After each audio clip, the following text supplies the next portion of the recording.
தென்னை மரத்தோட உரம் நீங்கள் ஒழுங்காக கொடுக்காம தென்னை மரத்தோட வளர்ச்சி குன்றுச்சுன்னா சிவப்பு கூன் வண்டு தண்டில் ஏறிடும்.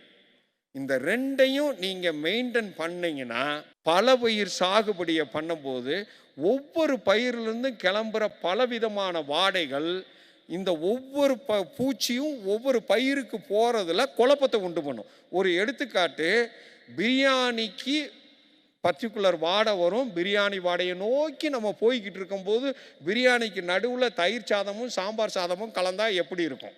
நம்ம பிரியாணிலேருந்து டைவர்ட் ஆகி வேற எங்கேயோ போயிடுவோம். பூச்சிகளுக்கு அப்படி வாடையிலிருந்து கிளப்புற அந்த குழப்பத்தை உருவாக்கிட்டோம்னாலே பூச்சிகள் அந்த பர்டிகுலர் பயிருக்கு மேலே போய் உக்காந்து தாக்குதல் ஏற்படுத்துறத குறைச்சிடும். ஒவ்வொரு டைம்லையும் ஒரு சின்ன சின்ன கதை சொல்கிறது வழக்கம்.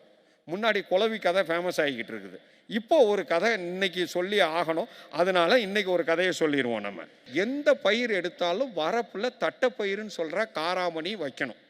தட்டைப்பயிர்னு சொல்கிற காராமணிக்கு வர்ற அசுவினி அப்படின்னு சொல்கிற சாறு உறிஞ்சும் பூச்சிகளுக்கு தான் நன்மை செய்கிற பூச்சிகள் எல்லாம் வந்து உக்காந்துடும்.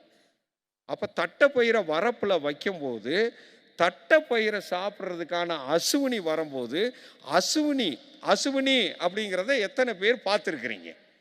இலை குருத்து இலைகள்லையும் குருத்துலையும் இலைக்கு கீழையும் குருத்துகள்லையும் அப்படியே கும்பலாக உக்காந்துருக்கும். 100 கணக்கில் உக்காந்துருக்கும். சிங்கிள் பூச்சியே கிடையாது. அசுவினியோட உடம்பு முழுக்க இனிப்பு தண்ணீராலான உணவு. இப்போ அசுவினி அப்படிங்கிறது இலைக்கு பின்னாடி உக்காந்து இலையோட நரம்புகளில் குத்தி இழுத்து செடியோட இலை என்ன வேலை செய்யுதுன்னு தெரியும். என்ன வேலை செய்யுது? போட்டோசிந்தசிஸ் சொல்ற ஒளிச்சேர்க்கை உருவாக்கு. ஒளிச்சேர்க்கை எப்படி நடக்குது? நம்ம சின்ன வயசுல படிச்சிருக்கோம். எப்படி நடக்குது? சூரிய வெளிச்சம், காத்துல இருக்க கார்பன் டை ஆக்சைடு, செடிகள் வேர் மூலம் கீழே இருந்து மண்ணிலிருந்து எடுக்கிற தண்ணி சத்துக்கள், இது எல்லாம் சேர்ந்து உள்ள உக்காந்து அதில் ஒளிச்சேர்க்கை நடந்து ஒளிச்சேர்க்கை மூலம் உருவாக்கப்படுற மூலப்பொருள்னு பார்த்தா குளுக்கோஸ். அப்போ குளுக்கோஸ் தான் உருவாகுது.